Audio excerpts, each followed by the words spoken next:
suis Thomas Ferreira, jeune artiste plasticien. Moi, à l'université de Lille, ça commence à faire une longue histoire maintenant, qui dure depuis plus de 6 ans. Je suis arrivé sur Lille il y a presque 7 ans maintenant. J'ai étudié une licence art plastique à l'université de Lille, donc située à Tourcoing.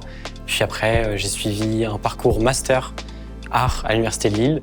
Après, je me suis réorienté aux Beaux-Arts de Lille. Et puis, pendant mon année aux Beaux-Arts, j'ai travaillé au sein du service culture de l'université de Lille. Donc, une longue histoire où j'ai pu être des deux côtés du monde de l'art, à la fois côté artiste et celui qui organise des expositions, parce que j'en ai monté ici dans cette salle des expositions. Je fais partie plutôt d'une partie artistique du monde de l'art numérique. On a toujours considéré le numérique comme étant immatériel. À côté d'une photographie, ça allait durer plus longtemps.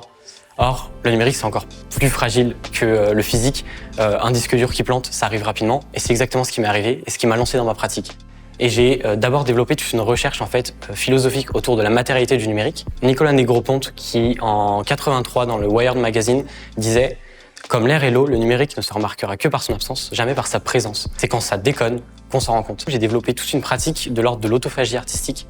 Donc j'ai tendance, depuis maintenant près de 4 ans, à créer des machines, à créer des algorithmes qui se nourrissent de mes propres œuvres pour en générer de nouvelles.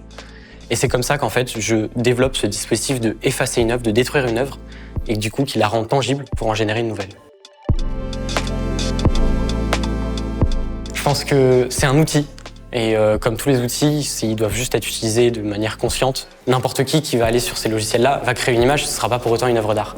Parce que l'artiste va s'amuser, lui, à le détourner, à savoir ce qui l'intéresse dans l'image pour en donner une valeur d'œuvre d'art.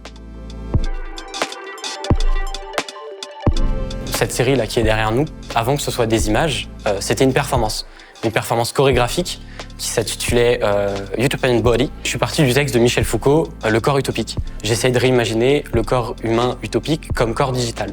J'ai utilisé une première gamme qui, en fait, à partir de ces vidéos de performance, m'a décrit en tant qu'homme faisant tel et tel geste. Ces ensembles de textes, je les ai donnés à une seconde gamme qui, elle, me génère de l'image à partir du texte. Sauf que cette intelligence artificielle-là n'avait aucun référent de ce qu'est l'humain. Et donc, elle tente de retraduire l'humain sans savoir ce que c'est. Et donc, c'est dans ce sens-là qu'elle s'est nourrie d'une performance pour gérer une nouvelle œuvre.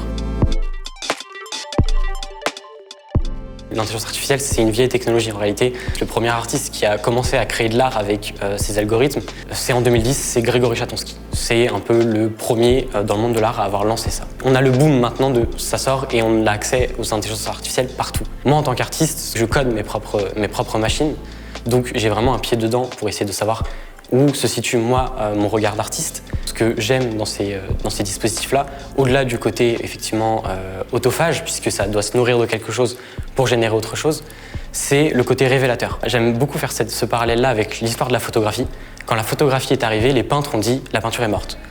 Aujourd'hui, les artistes ont eu peur de l'intelligence artificielle, ils ont dit « l'art est mort, on va perdre tous notre emploi ». Et en fait, c'est juste une nouvelle manière de produire.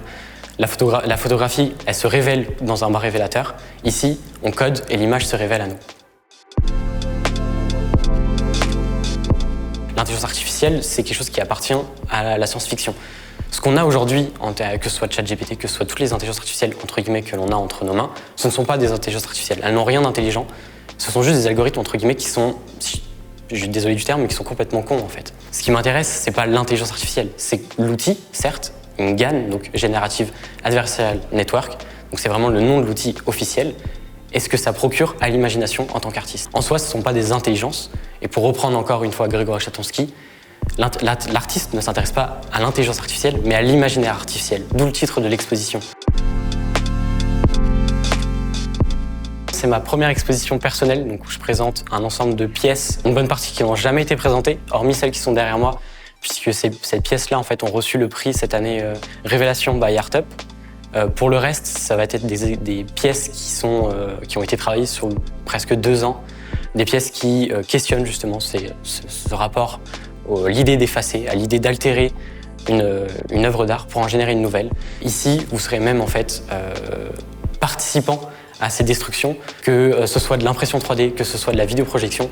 J'aime dérouter et c'est principalement ce qu'on va voir dans cette exposition, ça va être de quoi dérouter les yeux et dérouter les oreilles.